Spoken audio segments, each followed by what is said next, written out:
Nobody respects the man who constantly explains himself. Nobody respects the man who needs other people to validate his choices before he feels confident making them.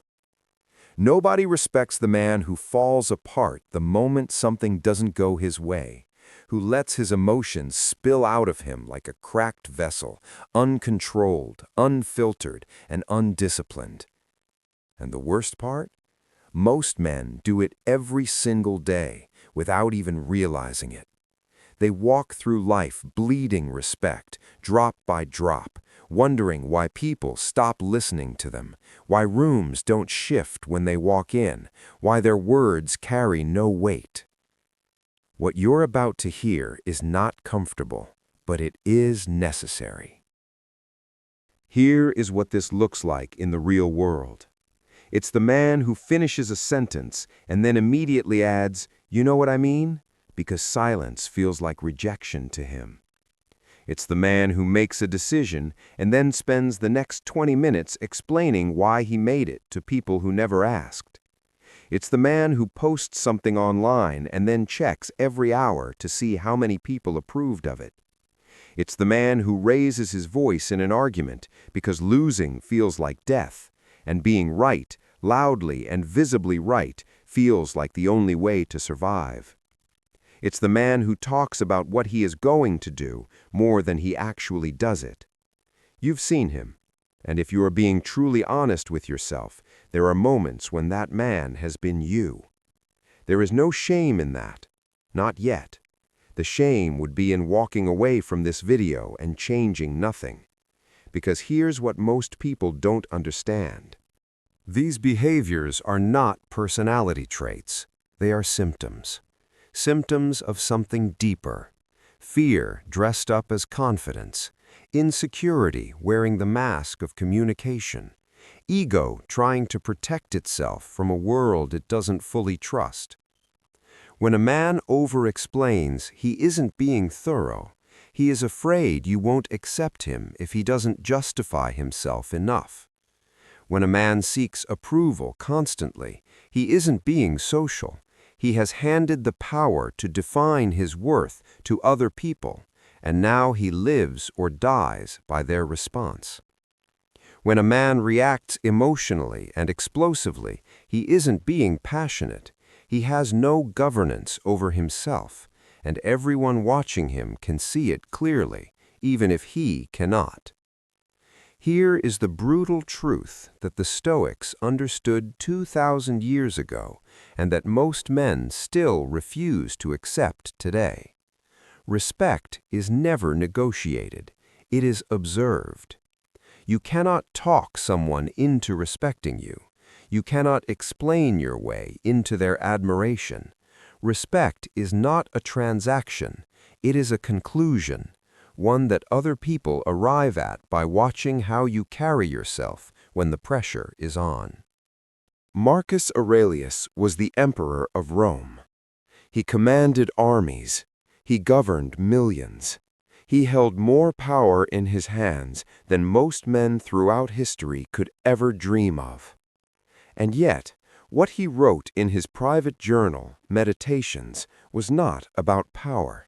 It was about self-mastery. It was about character. He wrote, "Waste no more time arguing about what a good man should be. Be one." Read that again slowly. He did not say, "Explain to everyone what kind of man you are." He did not say, "Defend your reputation." He did not say, "Make sure people understand your intentions." He said, "Be one." This is the cornerstone of Stoic philosophy on respect. It is not performed, it is embodied. The man who lives by his values, quietly, consistently, without requiring an audience, does not need to announce himself. His presence does the announcing. Respect follows character the way a shadow follows a body. You don't chase it. You simply become the kind of man it cannot help but follow. Picture two men in the same room. The first man has a lot to say. Every time someone challenges him, he has a counterargument ready. Every time a decision is made that he disagrees with, he makes sure everyone knows where he stands and why. He tells people about his plans. He talks about his values. He explains his reasons. He defends his choices. He is loud. He is present. He fills the room with his words. Now picture the second man. The second man speaks when there is something worth saying. When challenged, he does not flinch, but he also does not scramble. He considers. He responds calmly, or sometimes not at all. His actions arrived before his words ever did. He has already done the things the first man is still talking about. He doesn't explain himself. He doesn't defend himself. He doesn't seek your approval. He simply is. Now ask yourself this question honestly. Which one feels powerful? Not louder, not more visible, not more active in the conversation. Which one feels powerful? You already know the answer. Everyone in that room knows the answer. And that knowing, that quiet, instinctive recognition, is what respect actually is. And here is where most men destroy their respect without even knowing it. It is not in the big dramatic moments. It is not in the obvious failures. It is in the small daily habits, the micro behaviors that no one seems to notice but everyone registers. It is in the unnecessary explanation after a decision, the emotional reaction to a minor inconvenience, the fishing for validation disguised as casual conversation, the announcement of plans that never become actions.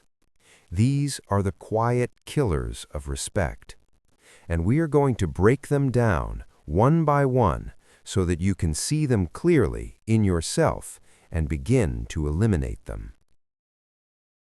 Respect killer number 1. Explaining yourself too much. Epictetus, a former slave who became one of the greatest Stoic philosophers in history, said something that should be carved into the mind of every man. Don't explain your philosophy, embody it. This is where most men fail. You make a choice, a strong, considered, deliberate choice, and then, before anyone has even questioned it, you begin to explain it.